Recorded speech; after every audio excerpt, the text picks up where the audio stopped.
Friends, welcome to my channel. आज हम बात करने वाले हैं जीन फैमिलीज की।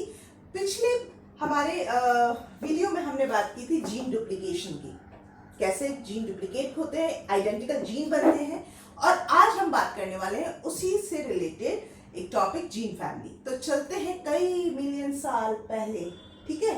आज हम एक्चुअल इस टॉपिक को समझेंगे एक फैमिली की मदद से, जो कि है द ग्लोबिन फैमिली। तो कई साल पहले चलते हैं, इनके पूर्वज से मिलते हैं। सबसे पहले वो है mister globin, that is the first gene, और कह लीजिए पहले मेंबर थे इस ग्लोबिन फैमिली के। तो मिस्टर ग्लोबिन वाज देयर, ये अपने काम बड़े प्यार से कर रहे थे, ठीक है। बाद में क्या हुआ, नेचर ने, या कह लीजिए विद टाइम, ये इनका जीन डुप्लीकेशन होता है, मतलब एग्जैक्ट आइडेंटिकल कॉपी बन के सामने आती है, ठीक है। Exact identical copy with the help of gene duplication. Now, this identical copy of Mr. Globin or this ancestral gene is also performing the same function. कोई बात नहीं, परफॉर्म कर रही है। तो अब क्या होता है, थोड़ा खुरापात दिमाग में आती है कि भाई एक कॉपी तो बिल्कुल फ्री है ना। अगर एक कॉपी ओरिजिनल जीन का काम कर रही है तो ये वाली कॉपी तो फ्री है, ये तो बड़े प्यार से म्यूटेशन एक्यूमुलेट कर सकती है एंड कुछ नया कर सकते हैं, है ना। तो यही होता है, with time mutation get accumulated in the gene and they have now different personalities। यानी कि मिस्टर ग्लोबिन के अब जो बच्चे जो बिल्कुल सेम दिख रहे थे, अब इन्होंने थोड़ा सा म्यूटेशन ले लिया और अभी अलग पर्सनालिटी बन गए, ठीक है। और कुछ अलग तरह का काम कर रहे हैं, जो कि रिलेटेड है अपने पिताजी से, बट थोड़ा सा डिफरेंट है। Alpha and beta. Alpha 16 number chromosome पे प्रोटीन जीन्स पाए जाते हैं और बीटा के जीन पाए जाते हैं क्रोमोसोम नंबर 11 पे। अब इनके भी बालक होंगे, of course generation to generation बढ़ेगा ना, समय के साथ आगे चीजें तो बढ़ती ही हैं। इनसे जो आने वाले जो म्यूटेशन फर्दर और होंगे, डुप्लीकेशन म्यूटेशन, उसकी वजह से यहाँ से अल्फा से 3 तरह के प्रोटीन मिल रहे हैं हमें, जीटा, अल्फा 1, अल्फा 2। वहीं बीटा से हमें epsilon, gamma, delta and beta मिल रहा है। तो अब आप देख सकते हैं सारे ही ना कहाँ से आए, एक एंसेस्टर मिस्टर ग्लोबिन से आए, और ये सारे ही लगभग एक तरह का काम कर रहे होते हैं अपने कंप्लीट जर्नी में। कैसे देखेंगे अभी आगे चल के।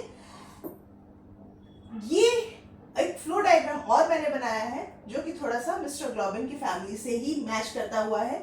एक एंसेस्ट्रल जीन होता है, जीन डुप्लीकेशन से identical copies, later on with the help of mutation and gene duplication it makes slightly different copy of the DNA sequence, and later on with the help of more duplication, more mutation, इतने सारे members हमें, या कह लीजिए related jeans मिलके सामने आते हैं, and they commonly call gene family. So I hope ये जीन फैमिली का बेसिक कॉन्सेप्ट आपको क्लियर हो गया होगा। अब चलते हैं डेफिनेशन की तरफ। So gene family is a group of gene that is originated from a common ancestral gene and they have a similar DNA sequence as well as the function। Same DNA sequence होता है और function भी इनका same होता है।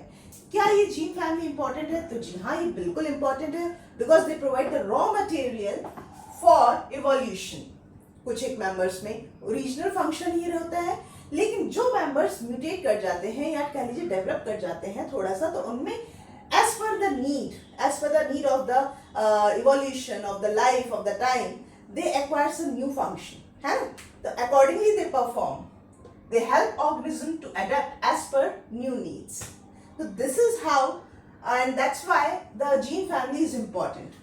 अब बात वापस से करते हैं ग्लोबिन फैमिली की। इतने सारे मेंबर्स आ गए, इनका काम है क्या, है ना। तो देखिए, ग्लोबिन, हीमोग्लोबिन फैमिली की चर्चा होने जा रही है। हीमोग्लोबिन का काम आप लोगों को सबको मालूम है, क्या है?